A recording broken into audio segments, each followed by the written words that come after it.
Ó, tá gravando. Peraí que... Aí, iniciou a gravação. Foi?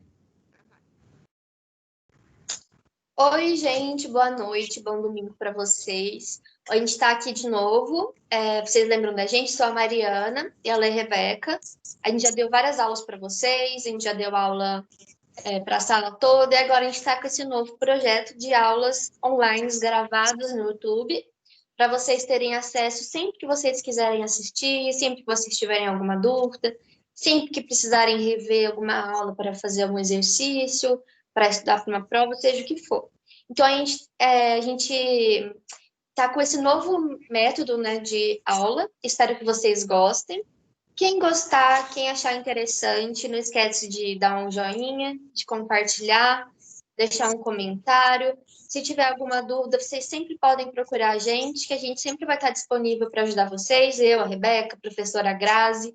Então, hoje a gente trouxe para vocês um novo tema, ainda dentro dos animais. Os animais têm muito, né, para ser falado, e aí tem vários vídeos no YouTube de vários filos diferentes. E todo dia a gente está postando uma coisa nova, né? Todos nós, alunos da residência pedagógica. Então, hoje a gente vai falar com vocês a respeito dos moluscos, que é um filo super interessante. Então, eu espero que vocês gostem da aula. Bora começar? Então, vamos lá. Quem são os moluscos, né, gente? Vocês conhecem esses animais? Acredito que sim. São animais famosos, são animais que a gente conhece, que a gente consegue ver de perto no jardim, na praia, em vários lugares, em rio, né? Então é um filo que a gente tem muito próximo da gente e eles são bem importantes. Eles são, principalmente, muito importantes para a gente porque a gente usa ele na alimentação.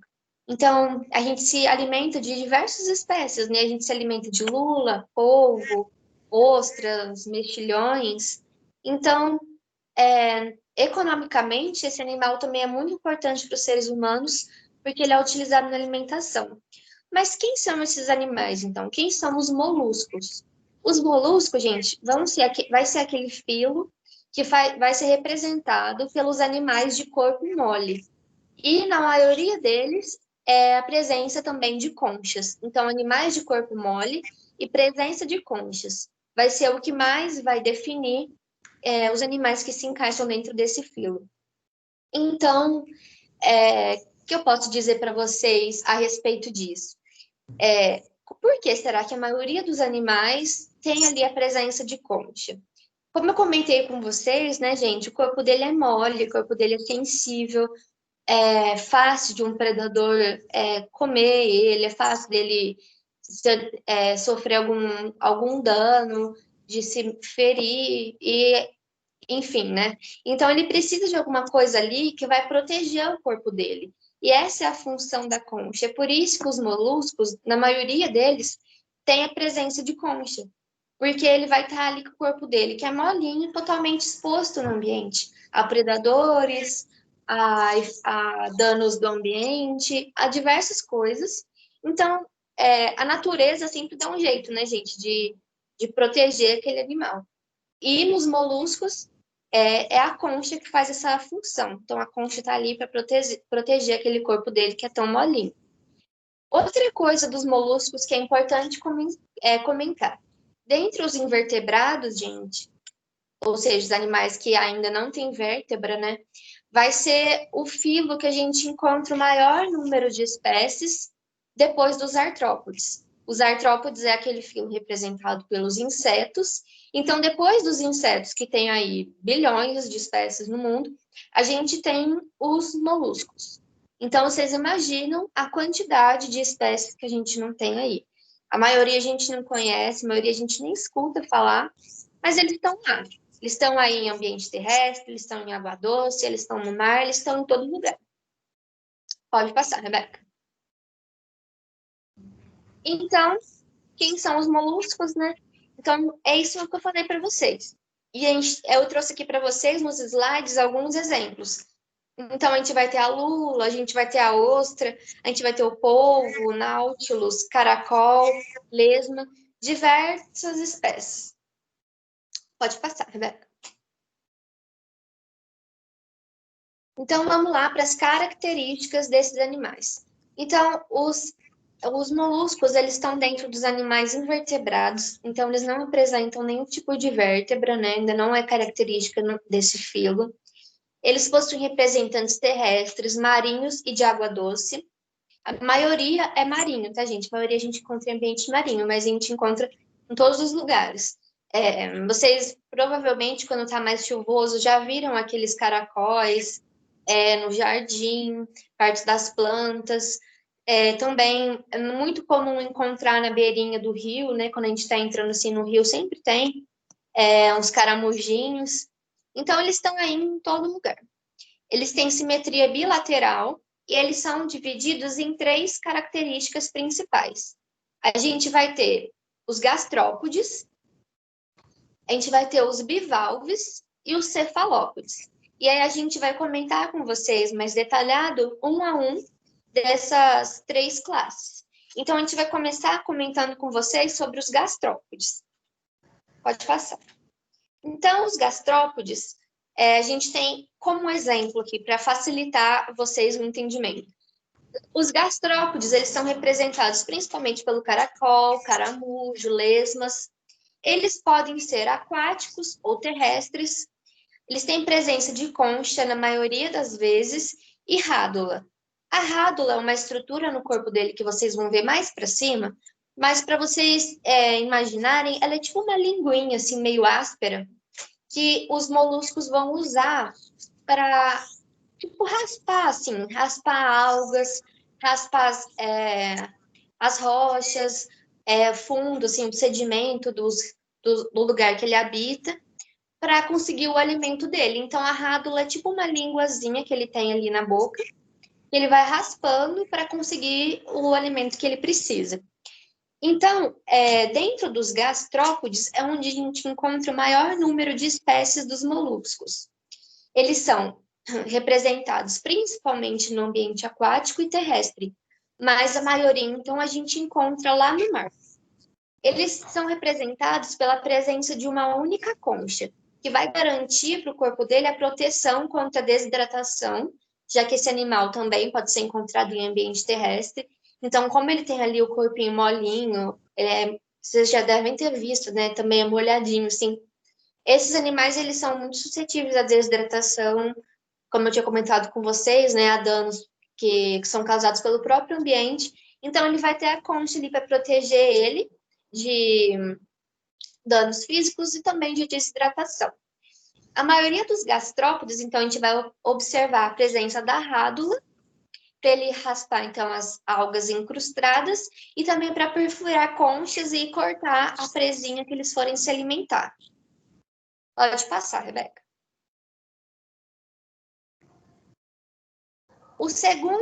A segunda classe que a gente vai comentar agora são os bivalves, que são representados principalmente por mariscos, ostras, mexilhões e vieiras. O que vocês perceberam aí, né, de todas essas espécies que eu comentei com vocês? Todas elas a gente se alimenta, né?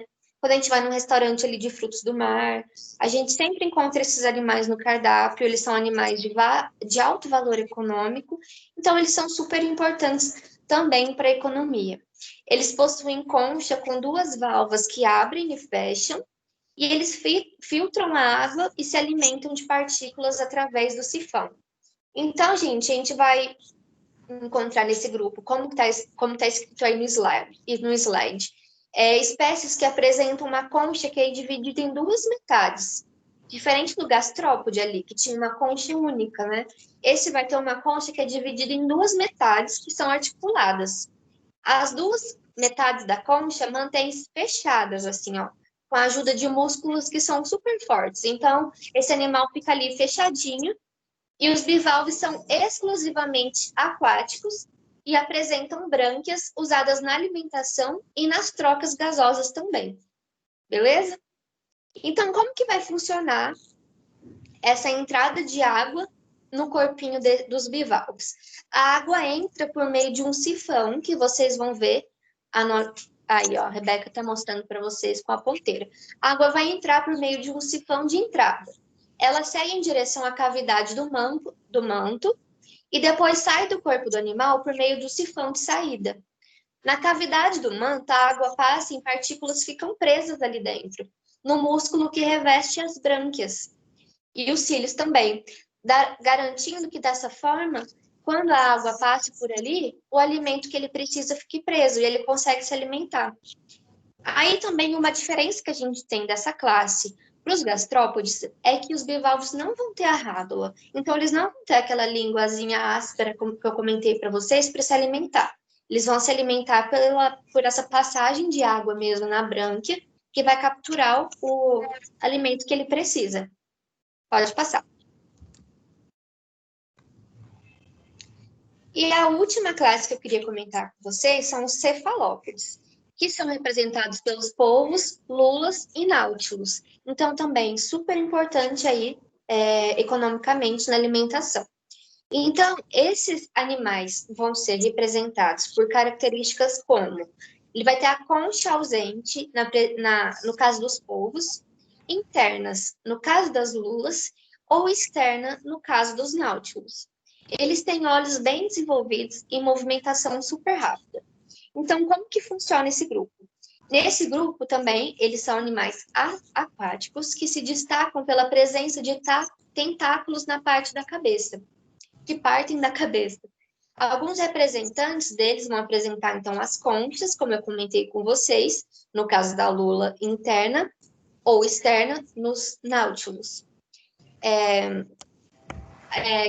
Enfim, eles possuem capacidade de se movimentar rapidamente por meio da eliminação de um jato de água que passa pelo corpo dele e sai através do manto. Então, aquela água que passa ali funciona como um impulso para ele e ele consegue se movimentar rapidamente. E isso é fundamental para ele no caso de fugir de predadores. E outra coisa também que é super importante para ele, eles têm a capacidade de liberar uma tinta escura na água quando eles se sentem ameaçados. Então, se ele tem um predador ali, se ele tem algo que ele considera ameaçador para ele tem dois modos de fugir daquilo.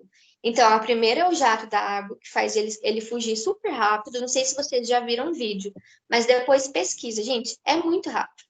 Questão assim, de segundos, ele está longíssimo. E outra coisa é que ele pode liberar uma tinta muito forte, muito escura, uma tinta preta, que ele solta na água em direção ao predador dele, e aquela tinta vai deixar a água toda turva, além de, então, não deixar que o predador veja ele, porque a água fica toda turva. Esse jato de tinta também assusta os predadores, então eles acabam fugindo. Outra coisa, assim, super interessante que eu queria comentar com vocês sobre os cefalópodes, eles têm um cérebro muito, muito, muito desenvolvido. São animais super inteligentes. Eles ainda, assim, estão sendo super pesquisados, mas já se sabe que eles são dos animais mais inteligentes que a gente tem aí no planeta todo. Então, existem muitas pesquisas dentro disso, e depois vocês podem pesquisar coisas assim, curiosidades sobre os cefalópodes, vocês vão ver como são animais incríveis, inteligentes, eles têm uma visão super desenvolvida, eles enxergam super bem, são muito inteligentes mesmo, gente. Depois a gente pode colocar novidades para vocês, curiosidades a respeito disso, porque tem muita pesquisa a respeito dessas características dos cefalópodes. Pode passar, Rebeca. Oi, pessoal! Agora eu vou falar um pouquinho com vocês sobre a parte interna dos moluscos, né? A Mari fez um apanhado geral sobre quem são eles, quais são as características, os grupos, e agora eu vou ficar com a parte estudando com vocês sobre como funciona o corpo deles, o que rola assim por dentro da pele deles, os órgãos, os sistemas. Vamos ver um pouco, então, sobre a anatomia interna dessas três classes que a Mari falou. Esse aqui é um cefalópode, aqui um bivalve e aqui um gastrópode. Então, tem muitos nomes, muitas estruturas, mas a gente quis destacar com vocês algumas que são mais importantes. Por exemplo, aqui no dos cefalópodes, a gente tem um cérebro super desenvolvido, super grandão. Diferente, por exemplo, aqui dos gastrópodes, olha como é o sistema nervoso dele. Muito mais rudimentar. Tem só uns gângliozinhos que funcionam, tem os impulsos nervosos, eles têm visão, tudo. Mas, em comparação aos outros grupos, os gastrópodes, o grupo dos gastrópodes, eles têm um sistema nervoso muito mais envolvido, um cérebro bem maior do que as outras espécies. Outra coisa muito interessante é essa estrutura aqui, ó, chamada bico. Vocês já ouviram falar, gente, que polvo tem bico? É uma coisa meio doida de se pensar, né? Mas sim, eles têm. Se vocês jogarem lá na internet depois, jogar lá no Google, nas imagens para ver. Bico do polvo, ele tem parecido um bicozinho lá, que ele é formado de quitina e ele fica na boca dos polvos, das lulas, dos cefalópodes. E eles usam esse bico para se alimentar melhor, então eles conseguem cortar as presas. Tem alguns bicos que eles até têm glândulas de veneno associadas, e aí eles conseguem inocular esse veneno das presas, e aí facilita a predação deles. Outra coisa interessante também aqui, ó, no corpo deles é essa bolsa de tinta que a Mari comentou, que também é uma estrutura muito importante para eles, porque eles conseguem soltar esse jato de tinta e aí eles conseguem fugir dos predadores.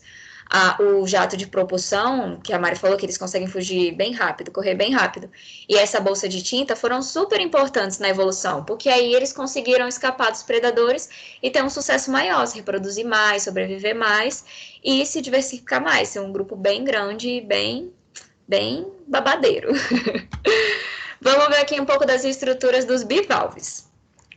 Uma estrutura super importante que não só os bivalves, ó, aqui a gente também consegue ver nos gastrópodes, é esse manto, gente. Esse manto é uma dobra da epiderme desses gastrópodes. Então, é uma estrutura que é como se a pele deles dobrasse, assim, durante o desenvolvimento embrionário, fizesse uma outra camada, um outro revestimento, que é esse manto, que ele é super importante. Vocês já ouviram falar das pérolas das ostras, né? Todo mundo sabe que as pérolas verdadeiras, elas vêm das ostras, que são os bivalves. E aquelas pérolas, elas são formadas por causa desse manto, dessa cavidade, que ela vai secretando carbonato de cálcio. É uma estrutura, então, que é super importante para produzir essa concha, por exemplo, aqui nos gastrópodes, quando eles nascem, eles já não nascem assim com essa concha super durona e tal. É uma concha mais rudimentar, alguns sem nenhuma concha. E quem vai produzir essa concha vai depositando carbonato de cálcio, camadas e camadas, e vai fazendo essa concha ficar cada vez mais grossa e mais resistente, é justamente essa estrutura do manto. Então, ela é super importante para fazer essa produção da concha. E aí, estava voltando lá no caso das pérolas. As pérolas, elas são formadas por causa desse manto que vai depositando pequenas camadas de cálcio, pequenas substâncias de carbonato de cálcio, em alguma estrutura que a ostra filtrou. Então, a ostra, como a Mari falou, é um animal filtrador. A água entra aqui, ó, pelo sifão. E, ó, aqui outra estrutura importante, as brânquias, que a Mari falou, ó. A água entra pelo sifão, passa aqui pelas brânquias e algumas partículas da água, elas ficam, por exemplo, um grãozinho de areia que ficou lá dentro da ostra. E aí, essa cavidade do manto, ela vai depositando várias camadas de carbonato de cálcio nesse grãozinho de areia, e esse grãozinho vai crescendo, crescendo, e aí vira o que a gente conhece como pérola. Então, pérola, gente, nada mais é do que um grão de areia com um monte de cálcio nele. Só que essa é super cara, né? Super, assim, rara, né? Mas enfim, ó, saibam que então o manto é uma estrutura super importante para produzir as pérolas, no caso da economia, e na estrutura do corpo dos moluscos, as conchas. Outra coisa muito interessante aqui, gente, é essa estrutura aqui, ó, o pé. Vocês sabiam que concha tem pé? A gente, quando olha essas conchinhas na praia, fechadinha, a gente nunca imagina, né, que ela tem um pé que sai andando por aí. Mas ela tem, sim, uma estrutura que é o pé, que ele fica lá escondidinho dentro da concha, mas quando o molusco ele precisa andar, ele quer sair do lugar que ele tá, ele põe um pouquinho do pé dele para fora, ó, acho que tem até aqui, ó, o pé dele para cavar também, para ele se enterrar na areia. Ele põe o pezinho dele para fora e vai andando, eles se movimentam. Então a gente pode achar que eles são animais que não têm mobilidade, mas eles têm, só que eles são mais discretos. Vamos ver aqui, ó, no corpo dos gastrópodes, o que eles têm de interessante. Eles têm a rádula, que é aquela estrutura que a Mari comentou, que é como se fosse uma língua com os dentinhos, né? É um órgão que eles têm para raspar o substrato e aí ele consegue tirar alimento desse substrato. Serve para ajudar na alimentação deles, então. Outra coisa muito interessante, gente, é que nos gastrópodes, eles têm o ânus dele, que eles têm um sistema digestório completo, boca e ânus.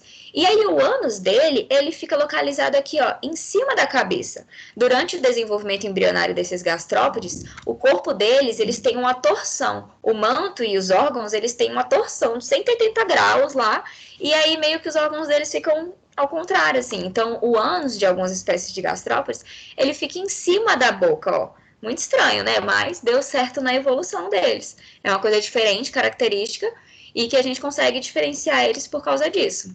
Outra coisa interessante aqui, ó, são os gânglios cerebrais, que em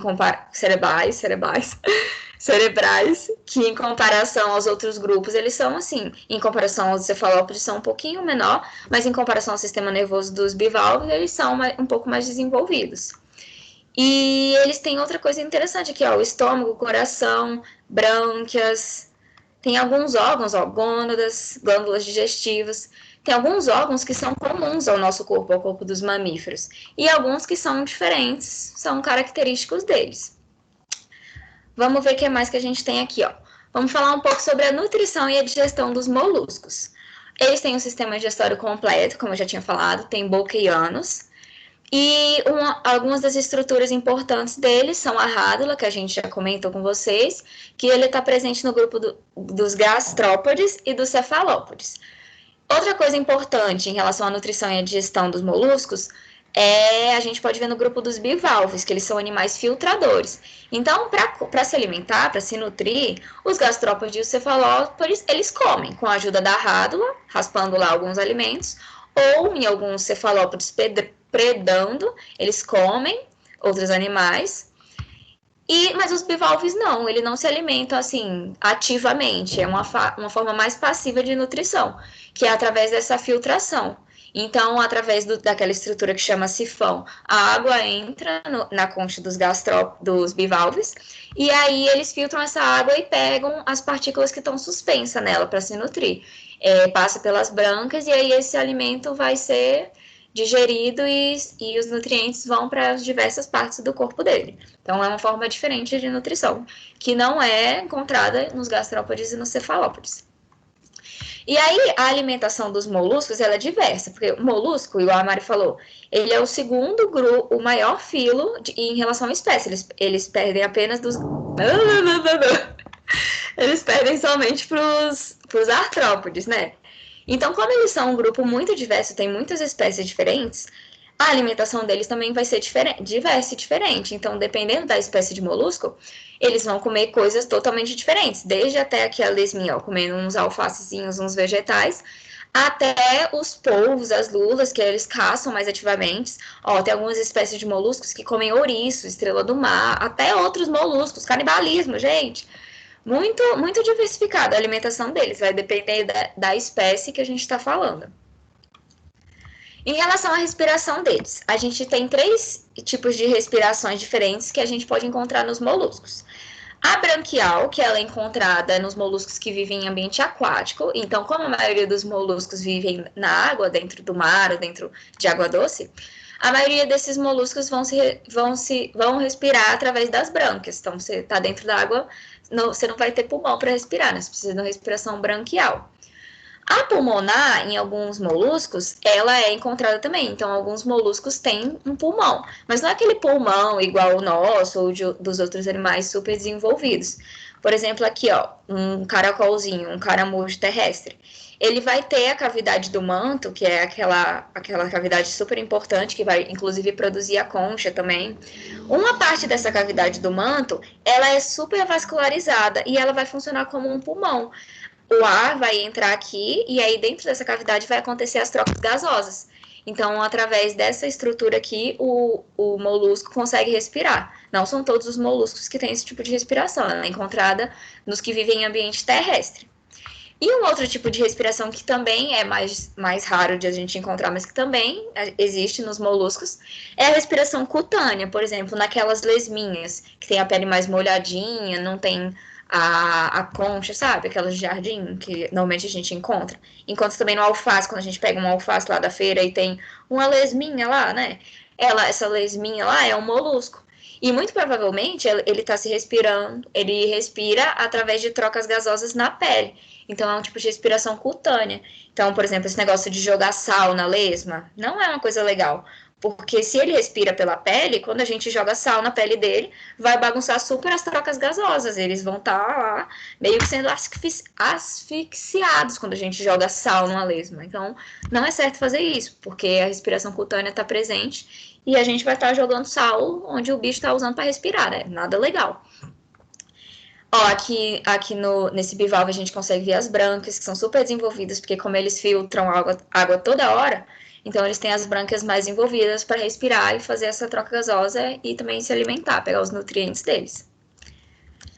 Em relação à circulação dos moluscos, o sistema circulatório deles é uma novidade evolutiva em comparação aos outros grupos. Então, ó, se a gente olhar aqui nesse cladograma, a gente vê que os grupos mais basais, assim, mais rudimentares, que se divergiram primeiro em relação aos moluscos, eles não apresentam um sistema circulatório fechado. Então, por exemplo, porífero, quinidário, plateuminto e nemateuminto, eles não têm vasos sanguíneos. O sangue deles, a circulação aqui, não corre dentro de vasos.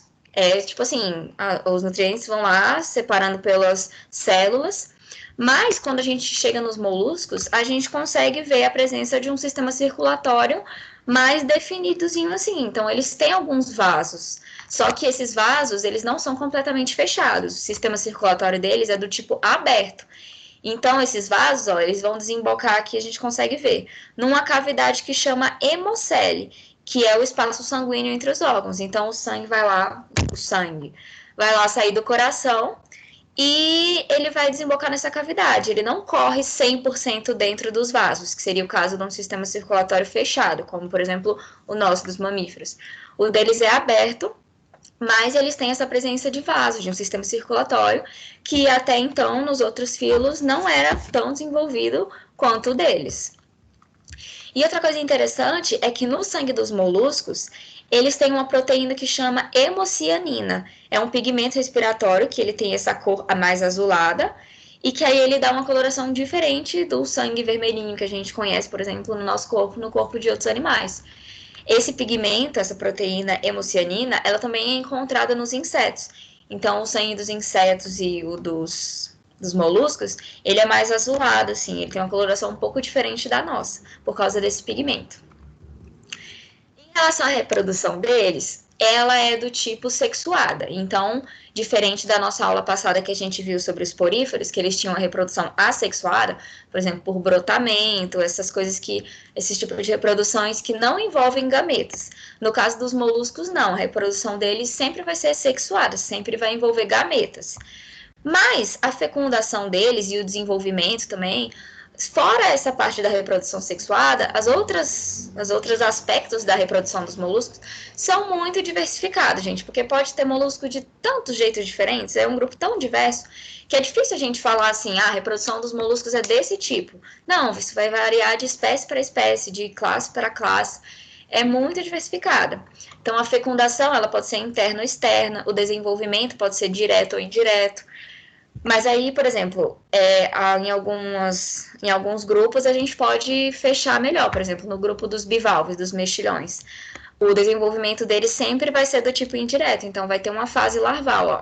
Aqui nessa imagem que a gente vê a reprodução dos mexilhões, a gente consegue ver como que é. Ó. O macho, ele libera os gametas masculinos, os espermatozoides, na água. Então, a fecundação é externa. A fecundação acontece fora do corpo deles.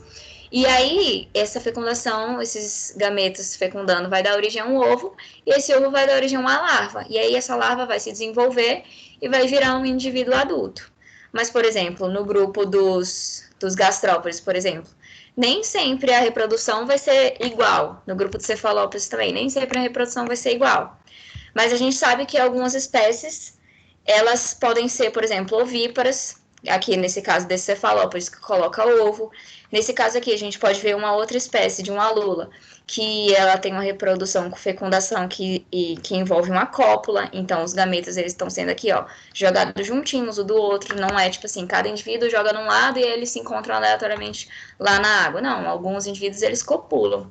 Aqui, ó, por exemplo, nesse caso do gastrópode, a gente também pode ver que ele coloca ovinho, então eles são ovíparos, mas isso vai depender de espécie para espécie, a gente não pode generalizar muito, né? Então, o que a gente pode falar é que a reprodução deles é super diversificada. E é isso que a gente tinha para falar para vocês, pessoal. Espero que vocês tenham gostado. Vamos ver se a Mari ainda Vou tá só aqui. fazer uns comentários. Vai. Qual parte? Primeiro, né, só para ressaltar, se vocês sabem diferenciar, né, o que é um desenvolvimento direto ou indireto. Isso. Que às vezes a gente fala, mas é só para deixar claro. O Sim. desenvolvimento direto é quando nasce aquele indivíduo, a gente olha para ele e a gente fala, ele é de tal espécie. Porque ele é tipo um minizinho adulto. Que nem quando a gente tem um bebê humano, né? A gente olha para ele e a gente fala, esse é um bebê humano. Por quê? Ele tem as mesmas características ali que um adulto. Outros filhotes de mamíferos também, várias outras espécies. Agora, quando é indireto, aquele indivíduo nasce, a gente olha para ele, a gente não sabe dizer de que espécie que ele é, porque ele não tem nada a ver com o adulto dele. Ele é totalmente diferente. Por exemplo, uma lagarta antes de virar borboleta. Ela tá ali, a lagarta, você não fala que aquilo ali vai virar uma borboleta, sabe? Não tem nada a ver com o adulto dela. Mas é isso que é, sabe? É quando chega na idade adulta, aquele indivíduo se transforma em outro completamente diferente ali. É isso. Quando E a outra gente... coisa que eu queria comentar com vocês, só para finalizar, é ainda sobre a inteligência dos cefalópodes, que eu andei olhando aqui umas curiosidades e tem várias coisas, né? A primeira é que ele tem mais ou menos uns 5 milhões de neurônios, que é igualzinho de um cachorro. Então ele é super inteligente, ele tem